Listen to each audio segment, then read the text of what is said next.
Halo semuanya, perkenalkan saya Ulfa Azkia dengan NIM 2303681 dari Prodi Pendidikan Seni Musik.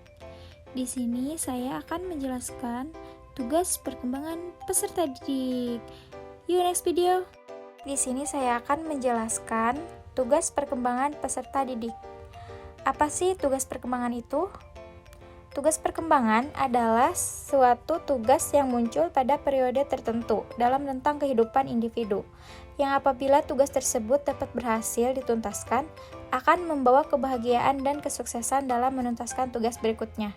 Sementara apabila gagal, maka akan menyebabkan ketidakbahagiaan pada diri individu yang bersangkutan, menimbulkan penolakan masyarakat, dan kesulitan dalam menuntaskan tugas berikutnya.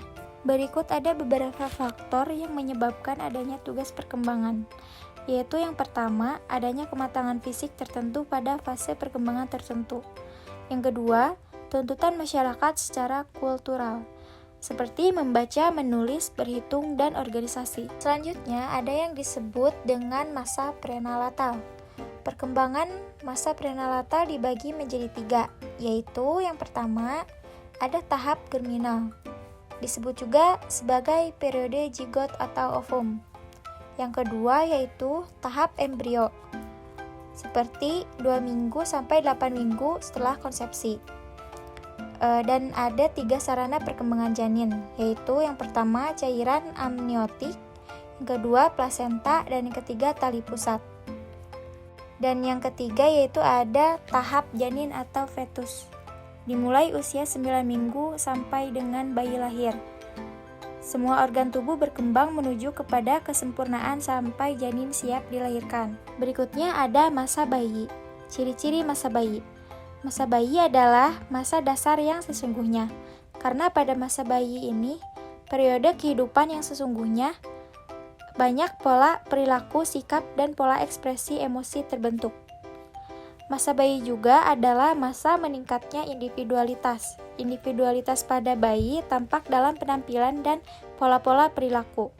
Contohnya kemandirian bayi dalam mengembangkan hal-hal yang sesuai minat dan kemampuannya. Selanjutnya ada tugas perkembangan masa bayi. Yang pertama, bayi yang baru lahir harus mengadakan penyesuaian terhadap lingkungan. Yang kedua, bayi tidak berdaya dan sangat tergantung pada lingkungan dan kemudian akan mulai berusaha menjadi lebih independen.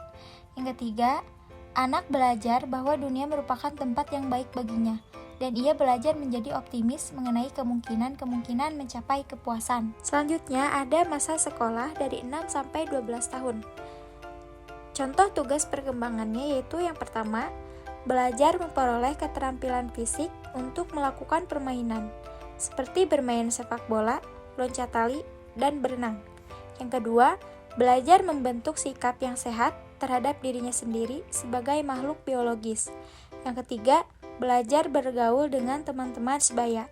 Yang terakhir yaitu belajar memainkan peranan sesuai dengan jenis kelaminnya. Sekarang kita masuk ke masa remaja, dari usia 12 sampai 20 tahun. Contoh perkembangannya yaitu yang pertama, masa pencarian jati diri. Yang kedua, mencapai kematangan dalam beriman. Yang ketiga, mencapai kematangan berperilaku etis. Yang keempat, kematangan emosional. Yang kelima, kematangan intelektual. Dan yang terakhir, adanya kesadaran bertanggung jawab sosial. Dan berikutnya, ini merupakan poin akhir dalam video ini yaitu ada masa dewasa dari 20 sampai 40 tahun. Contoh tugas perkembangannya yaitu yang pertama, memilih pasangan hidup. Yang kedua, belajar hidup dengan pasangan. Yang ketiga, memelihara anak. Dan yang keempat, meniti karir. Yang kelima, tanggung jawab meningkat. Dan yang terakhir, mencari kelompok sosial yang serasi. Oke, mungkin hanya itu yang dapat saya sampaikan. Mohon maaf apabila ada kesalahan. Terima kasih. Dadah.